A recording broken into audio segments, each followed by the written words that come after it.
안녕하십니까 여러분, 차기환 변호사입니다. 오늘은 세간에 화제가 되고 있는 반일 종족주의라는 책에 대해서 한번 말씀을 나누어 볼까 합니다. 조국 교수가 이 책에 대해서 맹렬한 비난을 퍼부으면서 세간에 화제가 됐고, 그전에는 교보문고의 정치사회 부분 베스트셀러 1위에 불과하던 책이 이제는 전 부문 도서 포함해서 베스트셀러 1위가 되는 현상이 벌어졌습니다. 지금 조국 교수가 법무부 장관 후보자로 지명이 되었기 때문에 이러한 책에 대해서 한 발언을 검토할 필요가 있다고 생각합니다. 우선 조국 교수의 이 책에 대한 발언에 대해서 한번 살펴보겠습니다. 화면을 보시죠. 이하의 주장을 공개적으로 제기하는 학자, 여기서 말하는 이하의 주장은 그 밑에 따옴표를 친 부분입니다. 따옴표를 친 부분부터 한번 보죠. 필자들은 일제 식민지배기간의 강제동원과 식량수탈, 위안부 성노회와 등 반인권적 반인륜적 만행은 없었다고 주장한다. 많은 젊은이들이 돈을 쫓아 조선보다 앞선 일본에 대한 로망을 자발적으로 실행했을 뿐이란다. 을사오적을 위해 변명하고 친일 청산 주장은 사기극이고 독도는 반일 종족주의의 최고 상징이라고 힐난한다. 인터뷰마다 지난해 대법원의 징용 배상 판결을 소리 높여 비난한다. 1965년 한일 청구권협정으로 개인 청구권까지 모두 정리됐는데도 사들을 냈다는 것이다. 이런 주장을 하는 사람, 이런 주장을 하는 학자, 이에 동조하는 일부 정치인과 기자를 부역 매국 친일파라는 호칭 외에 무엇이라 불러야 하는지 나는 알지 못한다. 이들을 이렇게 비판하는 것은 전체주의적 파시즘적 발상이자 국민을 둘로 나누는 이분법이라는 일부 지식인들의 고상한 궤변에는 어이상실이다. 대한민국이라는 민주공화국의 정통성과 존립 근거를 부정하는 언동도 표현의 자유라고 인정하자. 정치적 민주주의가 안착된 한국 사회에서는 헌법 정신을 부정하는 이러한 내용을 담은 책조차도 이적 표현물로 규정되어 판금되지는 않는다. 그러나 그 자유의 행사에 따른 맹비판은 감수해야 할 것이다. 이들이 이런 구역질 나는 책을 낼 자유가 있다면 시민은 이들을 친일파라 부를 자유가 있다. 여러분 어떻게 생각하십니까? 이러한 표현이 그냥 일개 시민이 자신의 SNS 홈페이지에 올렸다면 그것은 그다지 문제가 되지 않을 수도 있습니다. 물론 저자들이 모욕죄나 또는 명예훼손죄로 고소를 하는 경우에는 그 성립 여부는 다투어 보아야 하겠지만, 일반 시민들의 그러한 표현에 대해서는 이용훈 교수님이나 저자들이 그런 법적 대응까지는 하지 않을 거라고 생각이 됩니다.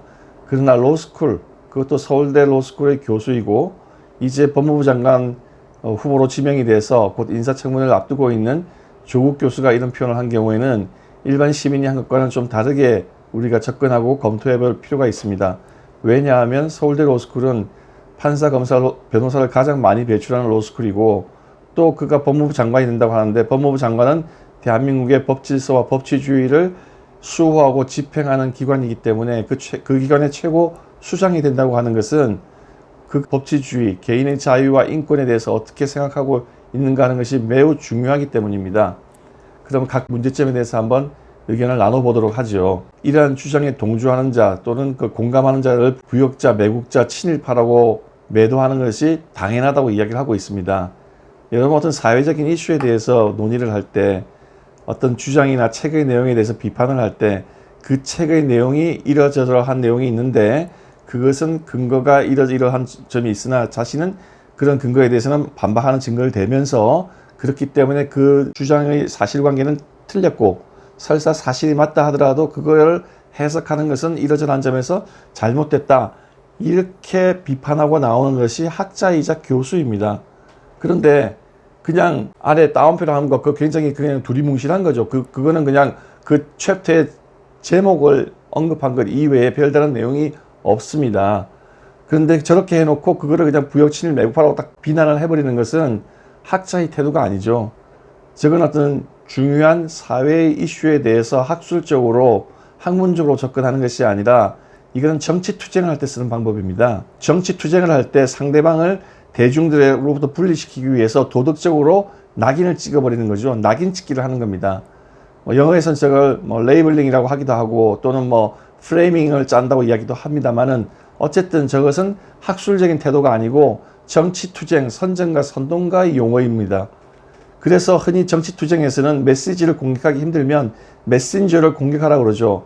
메신저의 인격과 도덕적인 약점을 공격함으로써 대중들로 하여금 그의 주장에 귀를 기울이지 말고 비난하는 것에 동참하게끔 유도하는 그냥 전형적인 정치 투쟁 수법이자 정치 논쟁 수법일 뿐입니다. 저러한 언사를 대한민국 최고의 로스쿨 교수가 한다는 것은 굉장히 부적절하다고 생각합니다. 그 다음에 다른 어떤 표현에 대해서도 한번 살펴보도록 합시다. 전체주의적 파시즘적 발상이라고 염려하는 사람에 대해서 어이상실이라고 이야기합니다. 우선 조국 교수는 90년대 초에 산호맹 사건으로 재판을 받은 적이 있습니다. 한때 우리가 국법법 위반으로 재판을 받은 사람들은 민주화 투쟁을 했기 때문에 옳은 일을 했는데 부당한 정권이 정의에 반해서 탄압하는 것이다, 이렇게 생각하는 국민들이 많이 있습니다. 그러나 이석기 사건에서 보았듯이 우리가 생각하는 것보다 훨씬 더 위험한 주장을 하고 있었던 것이 사실입니다. 결정적인 순간이 오면 폭력혁명을 일으켜서 사회를 뒤집어 엎자고 하는 주장하는 사람도 있었고, 주사파 같은 경우에는 5.18 투쟁을 봤을 때 여기서 무장투쟁을 한다고 하는 것은 굉장히 미약하고 군대에 어차피 이길 수 없으니 북한과 연계하여서 무장혁명을 일으키자, 주사파들의 주장이었죠. 주사파들의 주장은 북한의 무력과 연결해가지고 대한민국을 무장폭동을 일으켜서 뒤집어 엎자, 혁명을 하자, 그런 거거든요. 조국 교수는 주사파도 아니고 그거와는 별개의 사회주의 혁명운동에 참여를 했었습니다. 그러나 결정적인 시기가 왔을 때 무장투쟁으로 봉기하자고 하는 주장을 했다고 그 판결에는 되어 있고, 관련 증거들도 그렇게 되어 있습니다. 그런 전력이 있기 때문에 이러한 행동을 발언이나 하는 것은 그 사고방식이 연장되어 있는 것이 아닌가 하는 우려를 하지 않을 수가 없는 것입니다. 어떤 사회적인 중요한 이슈에 대해서 반박을 하고 싶으면 구체적인 주장에 대해서 이야기를 해야겠죠. 조국 교수는 저러한 발언이 전체주의적 파시즘적 발상이라고 하는 비판에 대해서 어이상실이라고 하는데, 어떤 사회적인 이슈에 대해서 친일파라고 매도를 한 다음에 입을 막아버리고 거기에 대해서 인격적 도덕적 말살을 기하는 행위가 전체주의적 파시즘적 발상이 아니면 무엇이라고 할까요? 전체주의나 파시즘에서는 개인이 독자적인 사고를 할 수가 없게 됩니다. 그 사회의 정권을 진, 권력을 진 쪽에서 어떤 현상이나 이슈에 대해서 하나의 정의를 내리고 그것에 단죄를 내리면 개인은 거기에 대해서 이의를 제기하지 말고 따라가야 되는 거죠. 학자가 어떤 사회적인 중요한 이슈에 대해서 자기가 학문을 해서 연구를 해서 발표를 하고 의견을 제시했을 때 그거에 대해서 반박하고 하는 것은 학문적으로 이루어져야 되는 것이죠. 그걸 도덕적으로 인격적으로 말살하려는 어떤 공격을 해서 입을 닫게 해서는 안 되는 것입니다. 제가 그 책을 읽고 전혀 몰랐던 부분들이 알게 되는데 그 부분들에서 한번 이야기를 나눠보도록 하죠. 식량 수탈이 전혀 없었다고 주장한다. 이 책의 저자들이 일제 식민 지배 기간 동안, 전기간 동안에 식량 수탈이라는 행위가 하나도 없었다, 그렇게 주장하지는 않는다고 생각합니다. 그러나 일반인들이 지금 예상하고 있듯이, 우리가 이해하고 있듯이 일본 식민 지배 기간 전기간에 통해서 조직적이고 야만적인 식량 수탈 행위가 자행되었다, 우리들은 그렇게 생각하는 사람들이 많고 학교에서도 그렇게 가르치죠. 그러나 그것이 과연 진실인가 하는 것을 연구를 통해서 반박을 하고 있는 겁니다. 제가 그 책을 읽은 것 중에 가장 인상적인 사례 하나를 소개해 드리겠습니다. 1931년 6월 16일 동아일보에 올라온 기사입니다. 그 내용을 한번 보시죠. 화면을 한번 보시죠. 조선의 입장에서는 그 방법에 여하를 불문하고 이입을 제한하여 틀 것만큼이라도 조선미의 일본 유출을 방해한다면 이를 절대로 용납할 수 없다. 오늘날에는 일본의 쌀값을 압박하는 최대 원인이 조선미의 일본 유입에 있다는 사정은 조선 농민도 모르는 바 아니다. 그러나 그것은 조선이 자진해서 그렇게 한 것이 아니라 일본이 그 식량 문제를 해결하기 위해 조선에다가 조선 내 필요 이상으로 방대한 산미 증식 계획을 실시하였기 때문이다. 따라서 이제 와서 조선미의 이입을 막아 산미 증식 계획의 결과로 야기된 손해를 전부 조선 농민에게만 전가할 이유가 없음은 일본 농민도 알아야 한다. 여하간 조선 농민의 입장에서는 법률의 제정에 의한 이입 제한에는 물론이고 조선미 유출의 자유를 속박하는 어떠한 조치에도 절대 반대할 수밖에 없다. 여러분, 식량 수탈을 했다면 저 기사가 도대체 왜 나올까요?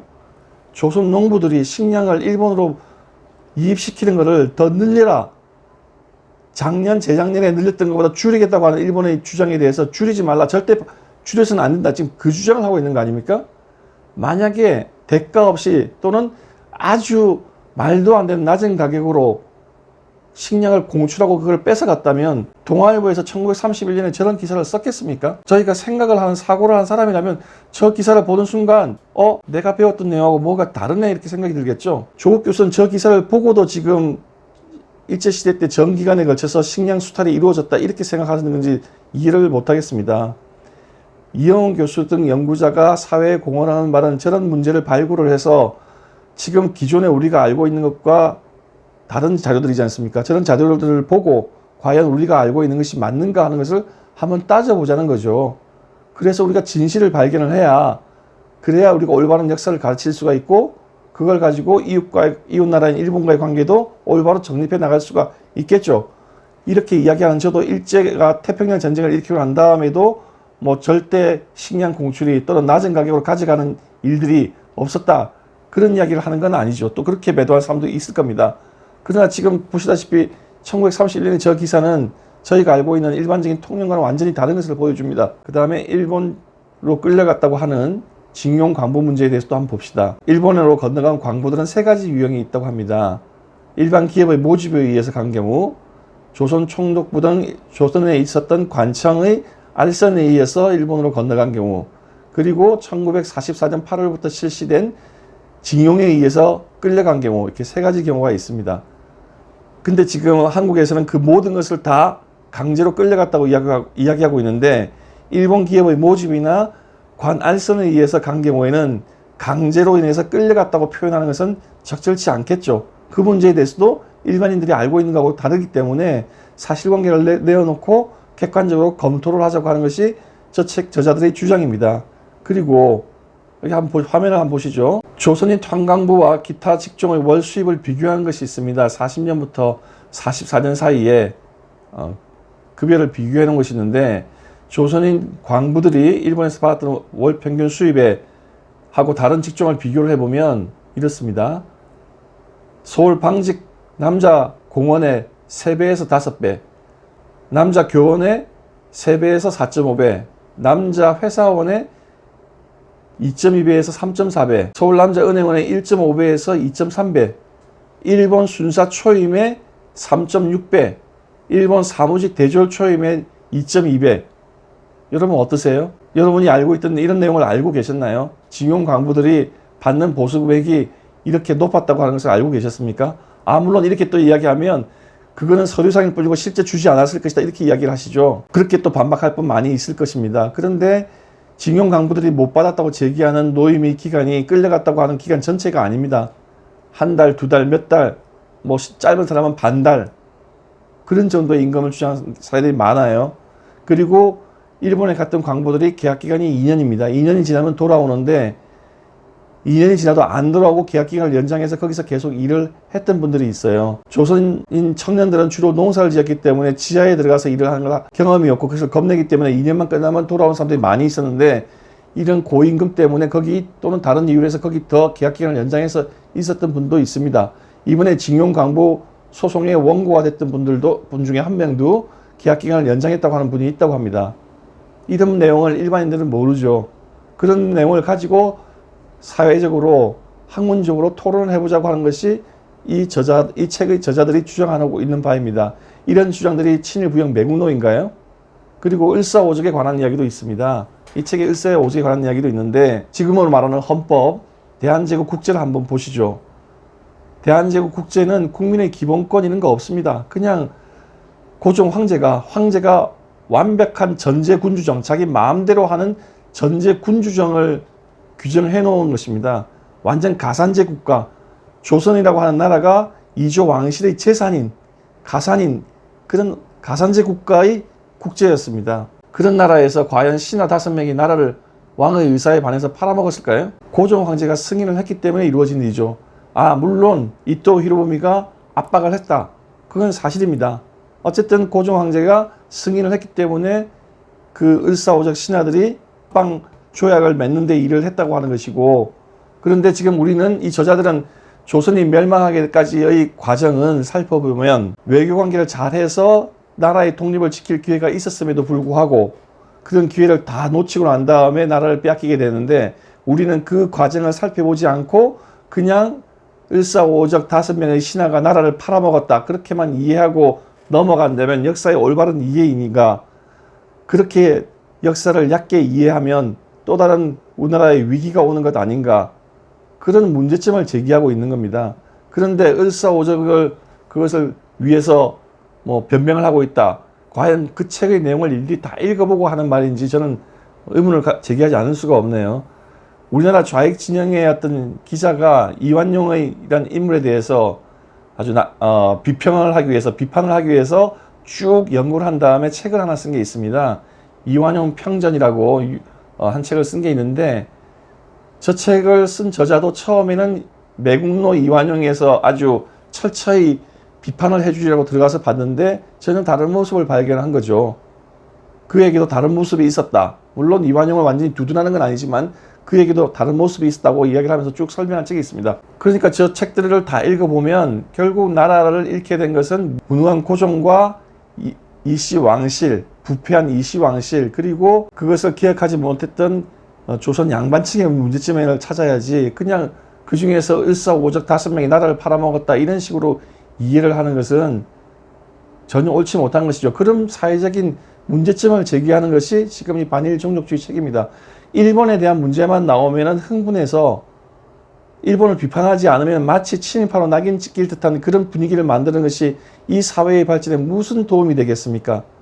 그런데 학술적으로 논쟁을 하고 검토를 하고 그런 것을 이끌어가야 될 학자이자 교수라고 하는 조국 교수가 그런 것을 전혀 도외시하고 친일 부역자 매국노 이런 식으로 단죄를 했어야 이게 올바른 태도는 아니죠. 조국 교수는 법무부 장관 후보자로 지명이 됐습니다. 이제 곧 인사청문회를 하겠죠. 그런데 법무부 장관으로서 대한민국의 민주공화국의 정통성과 존립 근거가 반일에 있다, 그렇게 주장한다면 그거 얼마나 잘못 이해하고 있는 것인가요? 우리나라 민주공화국의 정통성이 반일에 있습니까? 아니죠.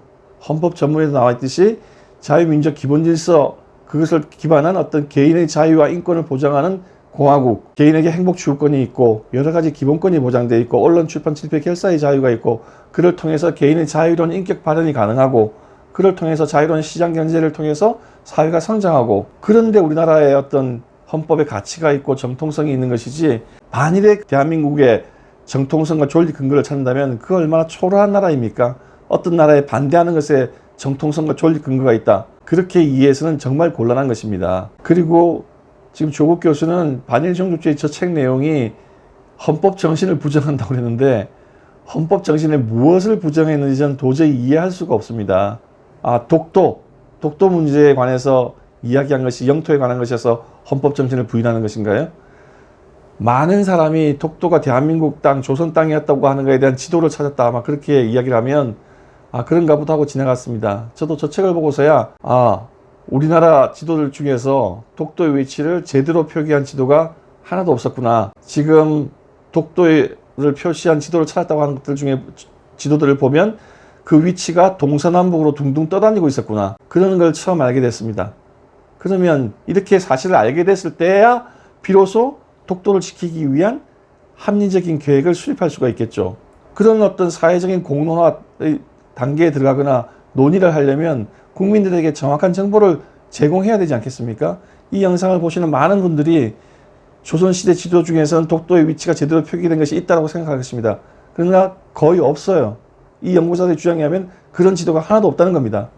그러한 정보를 연구를 통해서 밝혀내고 책을 출판한 이 저자들이 대한민국 헌법 정신을 부정하고 있습니까? 아니, 우리 대한민국의 어떤 영토 문제라든지 이런 것을 좀 더 우리에게 유리하게 합리적으로 해결하기 위한 객관적인 데이터를 제공하고 있는 거 아닌가요? 이제 조국 교수는 인사청문회를 앞두고 있는데 야당이 아무리 반대를 하더라도 문재인 대통령은 그냥 임명을 강행하겠죠. 과거 10여 명이 넘는 장관에 대해서도 그렇게 해왔으니까. 그러나 조국 교수가 법무부 장관이 된다면 과연 그가 어떻게 법 집행을 하는지 온 국민이 주시하고 지켜보아야 할 것입니다.